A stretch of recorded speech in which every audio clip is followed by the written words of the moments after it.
5 of The Great Gatsby is the idea that money can make people fall in love. Building up to this chapter, you know that Jay Gatsby has dedicated 5 years of his life in pursuit of Daisy, his golden girl. They had a short but passionate love affair when they were younger, but it came to an abrupt end. He came to realize that he didn't meet the standards of Daisy and those surrounding her. So after losing her, he decided to make a name and money for himself in hopes that it would compensate. In this chapter, we actually get to see if all of Gatsby's efforts for Daisy will work or not, and as far as we can see, they do work. As soon as Daisy sees Gatsby's house, she's instantly impressed. Gatsby takes it the wrong way, though. Nick mentions an obscurity in the way the two main characters interact that really highlights the theme. He says, he hadn't once ceased looking at Daisy, and I think he revalued everything in his house according to the measure of response it drew from her well-loved eyes. This just shows that Gatsby's taking in a false sense of love from Daisy. Look in her eyes for an appreciation of his possessions, not him. Finally, Daisy has a breakdown about how beautiful Gatsby's shirts are, and it really exhibits the theme. Daisy's growing affection seems less like actual love for Gatsby and more for what he has to offer. And that exemplifies how money can make people fall in love or create a false sense of love. Get down, get down, get down, get down, get down, get down. In the beginning of chapter 5, we see a new version of Gatsby that we have not yet met before. Up to this point, we've only known Gatsby as a cool, careful, and elegant person, but now we see him kind of losing it. The chapter starts with Gatsby going through every room in his house, searching frantically. Gatsby comes out of his enormous mansion and talks to Nick. Gatsby invites Nick to go to Coney Island or take a swim with him, but it's obvious to Nick that Gatsby is troubled about something. Nick describes Gatsby's attitude as suppressed eagerness. What Gatsby's really nervous about is whether Daisy will come have tea over at Nick's house. Nick tells Gatsby that she's coming over, and Gatsby tries to thank Nick by giving him a job in his business he runs. Again, we've not seen much of this side of Gatsby yet. He now appears as a desperate and slightly crooked person. The next morning before the tea party, Gatsby becomes a nervous wreck. He arrives at Nick's house and no less than 2 minutes later says frantically, "Nobody's coming to tea.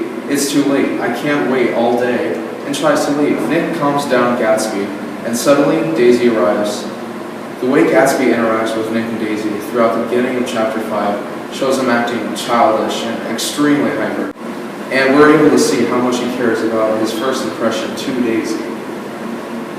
Towards the end of the tea party, Gatsby's able to collect himself and he's back to his old self.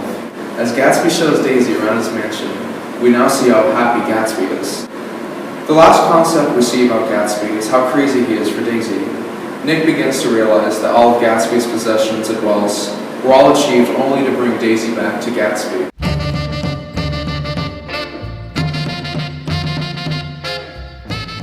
Chapter 5 has many hidden figurative language meanings that the author has intended to be written in a way for the readers to think about. One of the important symbols in Chapter 5 is the clock, which symbolizes multiple things, one being Gatsby, frozen in time. We see this when Gatsby arrives at Nick's house. He is very emotional, nervous, and has intense emotions cause him to knock the clock, and we see his clumsy attempts to retrieve the past and stop time. It may also represent Gatsby's efforts to win Daisy were broken and a waste of time, because she no longer is the same person he knew. There are a lot of other hidden symbols, like Gatsby's early arrival shows us how much he wants everything to be perfect for Daisy's appearance. He gets Nick's grass cut and gives him a bouquet of greenhouse flowers. 2. Gatsby's attire during the visit is a white flannel suit with a silver shirt and gold-colored tie. This is an indication to us that he is trying hard to show Daisy how lovely he is. 3. When Daisy cries, she isn't crying because she missed Gatsby. Instead, she's really crying at the abundance of wealth she sees, showing us that her love for Gatsby isn't all that real and what a terrible person she is.